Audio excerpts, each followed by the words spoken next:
Welcome to today's Explainer, where we're breaking down exactly how an everyday commodity was weaponized to shake an entire empire. I want you to think about the salt sitting in your kitchen cabinet right now. It's cheap, it's literally everywhere, and you probably don't give it a second thought, right? But back in 1930, that exact same incredibly mundane mineral became the focal point of one of the most brilliant, meticulously executed political campaigns in modern history. So let's start with a pretty fascinating question. How did a pinch of salt shake the British Empire? Transforming a simple, totally overlooked grain of salt into a powerful, unifying symbol of mass resistance is exactly what makes the 1930 Dandi March a true masterclass in political strategy. Today we're going to explore how Mahatma Gandhi engineered a movement from absolute scratch that ultimately brought a global superpower right to the negotiating table. Here's our blueprint for today. We'll cover the colonial salt monopoly, the strategy of why salt, planning the resistance, the 240-mile journey, breaking the law, and finally, the global impact and legacy. Let's see how Gandhi built this campaign from the ground up. Starting with Section 1. The colonial salt monopoly, a regressive tax on a daily necessity. To really appreciate the genius of the solution here, we have to look at the political climate of the late 1920s. The Indian National Congress was demanding Purna Swaraj, which basically means complete political independence. But think about it. That is a really abstract demand. It's incredibly difficult to mobilize millions of struggling citizens over a high-level political concept. So instead, Gandhi looked at the 1882 SALT Act. Under this law, the British colonial government held a strict monopoly on the manufacture and sale of salt. Indians were legally prohibited from producing it themselves, even though salt was washing up naturally along India's massive coastlines. It was a highly regressive tax, meaning it disproportionately burdened the absolute poorest citizens, people who desperately needed salt as a basic dietary and preservative necessity. While politicians demanded abstract concepts, Gandhi deliberately chose to fight a visceral, everyday grievance that literally everyone understood. Moving to Section 2. The strategy. Why salt? Uniting the masses through an everyday commodity. So Gandhi used that undeniable everyday grievance to activate his overarching political philosophy, satyagraha. Now, this wasn't just your standard protest. This was a disciplined, nonviolent resistance rooted in truth force.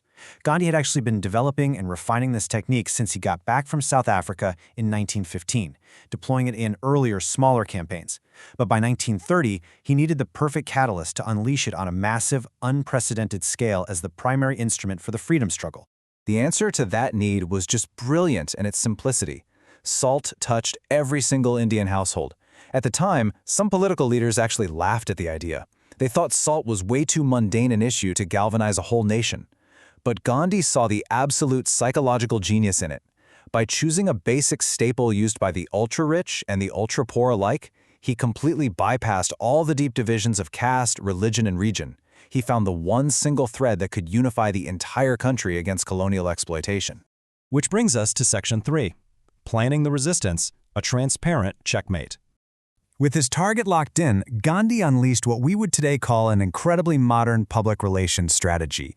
On March 2, 1930, in a move of pure, absolute transparency, he wrote a letter directly to the Viceroy, Lord Irwin. He didn't plot some covert, underground rebellion. No, he openly announced his intention to break the salt law, famously calling it one of the most iniquitous instances of colonial exploitation.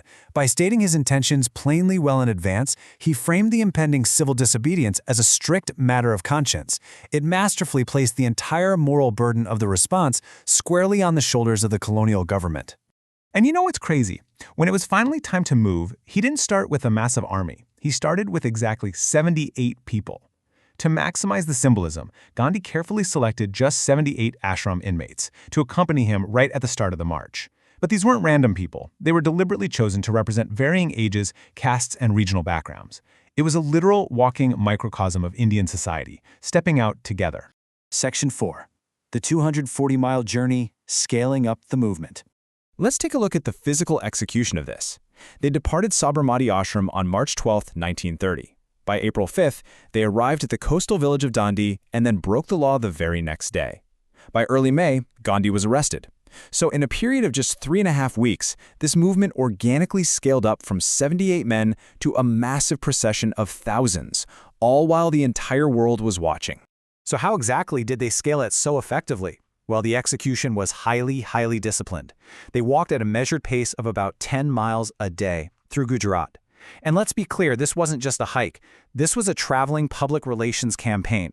They strategically stopped at specific villages to address crowds, explain the campaign, and encourage local boycotts of foreign cloth and liquor.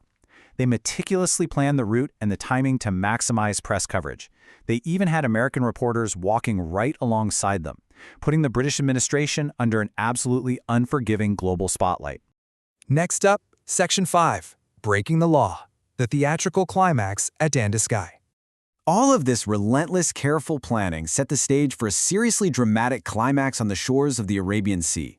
On the early morning of April 6, 1930, after a night of prayer, Gandhi walked down to the seashore, and right there, he formally broke the British salt laws by doing one thing, simply picking up a small lump of natural salt from the mud. It was a remarkably simple, quiet, and yet highly theatrical act. With that single, small gesture, Gandhi officially criminalized himself and gave the green light for nationwide civil disobedience. Almost instantly, across all of India, citizens began manufacturing and selling illegal salt. What followed was a literal masterclass in asymmetrical conflict. Look at the dynamic here.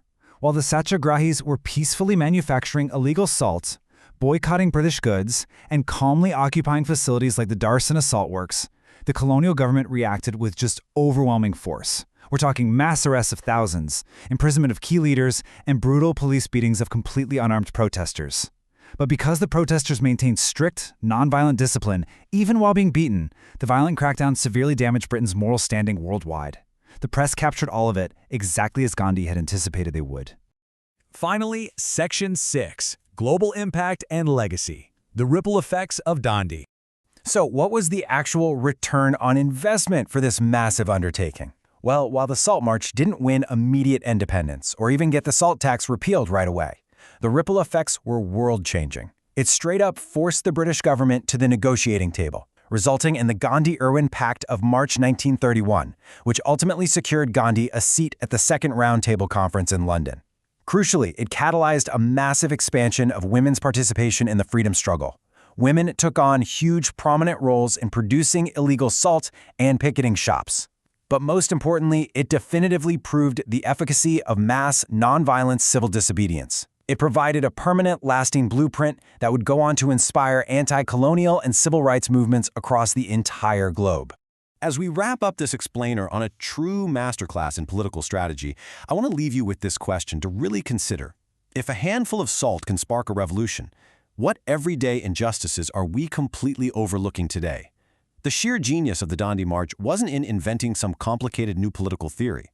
It was in recognizing the immense, hidden power within a mundane, daily reality that everyone else just accepted as normal.